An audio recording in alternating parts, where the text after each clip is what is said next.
মানুষ বাঁচে বা কদিন, কতজন মরে গেছে, আমরা তো সবাই চলে যাব। এই 2-4 দিনের দুনিয়া একটু মিলমিশ করে থাকেই না।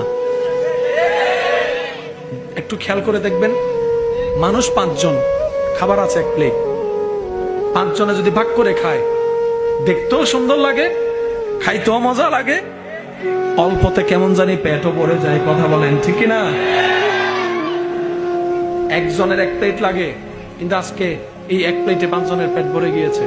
আওয়াজ দিয়ে বলেন, বরকতের ব্যবস্থা যিনি করে দিয়েছেন তিনি কে? বরকতের ব্যবস্থা করে দিয়েছেন কে?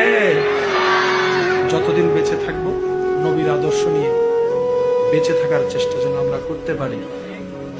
মা বাবার যেন আমাদের কারণে মা বাবার মান সম্মানে ইজ্জতে মাথা ছোট করতে না হয়, এটা আমাদের সবার মাথায় রাখতে হবে।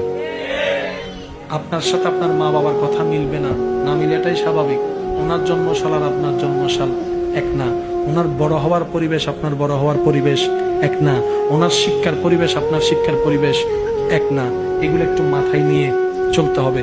তবে মনে রাখবেন, যে সন্তান মা বাবার এখানে খুশি করতে পারে, মা বাবার এই জায়গাটা খুশি করতে পারে, সেই সন্তান জান্নাত পাওয়ার রাস্তাটা সহজ হয়ে যায়।